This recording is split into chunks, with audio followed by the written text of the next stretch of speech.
Olá pessoal, tudo bem? Eu sou o professor Lucas e nós vamos iniciar nossa segunda aula da disciplina de execução de formas do curso de mestre de obras.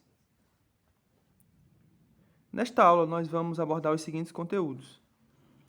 Irei apresentar as propriedades e requisitos de desempenho das formas e também estarei apresentando os elementos que compõem a estrutura da forma. Então vamos lá. O primeiro requisito ou propriedade que a forma deve possuir é a resistência mecânica à ruptura. Isso significa que ela deve apresentar resistência suficiente para suportar os esforços do seu peso próprio e do empuxo do concreto, do adensamento, do tráfego de pessoas e equipamentos. Então, percebam que a madeira ou a chapa de aço que vai ser utilizada para produzir a forma tem que possuir essas características. E os suportes que serão utilizados também para amparar a forma também devem ter resistência suficiente para que não ocorra a ruptura durante o processo de concretagem. Outra característica ou propriedade que a forma deve possuir é a resistência à deformação. A resistência à deformação significa que a forma tem que apresentar uma rigidez suficiente para manter as dimensões e formas previstas. Então, perceba que durante o processo de concretagem, no momento em que está sendo bombeado o concreto, as paredes ou as laterais da forma podem se locomover e isso não deve acontecer. Então, ela tem que ter resistência suficiente para que não ocorra essa deformação. Além disso, a forma deve ser estanque, ou seja, possuir estanqueidade, que significa evitar a perda de água e também dos finos do cimento durante a concretagem. Ela tem que possuir regularidade geométrica, que nada mais é do que a geometria tem que ser compatível com as especificações do projeto. Então, no projeto, está lá descrito que uma viga que vai ser executada tem que ter dimensões de 15 por 30, 15 de base e 30 de altura. Então, a forma ela tem que ter essas dimensões do início ao fim da viga, ou seja, não pode haver variação da base e da altura que a viga vai ter após a concretagem. Outra propriedade é que a forma ela deve ter textura superficial adequada, ou seja, se no projeto está dizendo que o concreto ele vai ser aparente, ou seja, não vai ter nenhum cobrimento superficial do concreto, como uma pintura ou uma execução de um revestimento, então a forma tem que proporcionar que o concreto ele tem um acabamento superficial compatível com as exigências do projeto. Outra propriedade é possibilitar o correto posicionamento da armadura, ou seja, ela não pode dificultar ou impedir a colocação da armadura no local do projeto. Às vezes, os elementos da estrutura, como pilares e vigas, eles vão possuir dimensões bem pequenas, dimensões de seção transversal.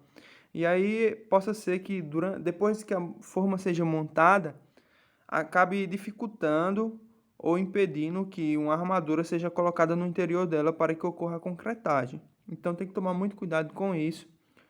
Em último caso, deve-se conversar com o projetista para verificar se aquelas dimensões podem ser modificadas para permitir que a armadura possa ser colocada dentro da forma.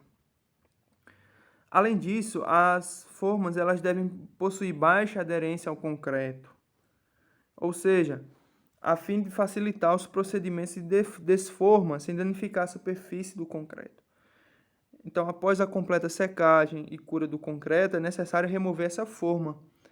E, se a forma estiver aderida ao concreto, esse processo de desforma vai ser dificultado.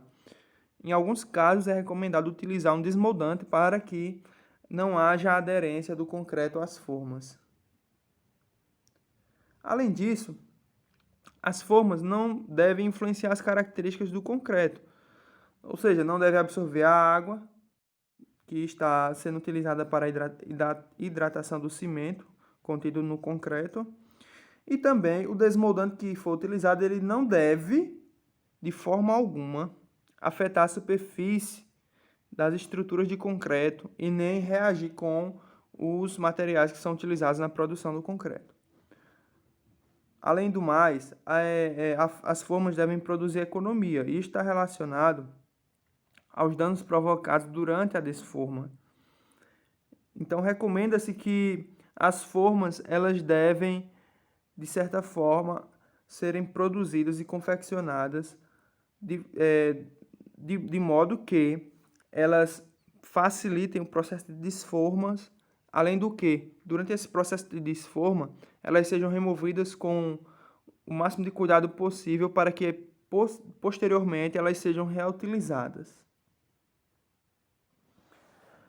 Então, outro aspecto relacionado à economia é que a facilidade de montagem também da desforma faz com que essas formas possam ser utilizadas posteriormente. Isso está relacionado à madeira que é utilizada na produção das formas e também ao processo de elaboração e produção dessas formas. Então, nós podemos dizer que as formas elas são constituídas por alguns elementos.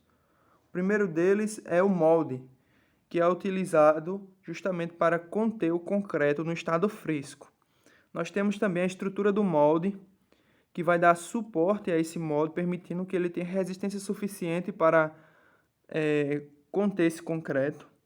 Nós temos o escoramento e o vigamento, que vão dar suporte às vigas que serão executadas, porque a forma por si só ela não tem resistência suficiente para resistir, né, ao concreto no estado fresco, no caso de vigas. E aí, dessa forma, seria necessário ter uma escora e um vigamento para que possa resistir aos esforços do peso próprio do concreto e da forma.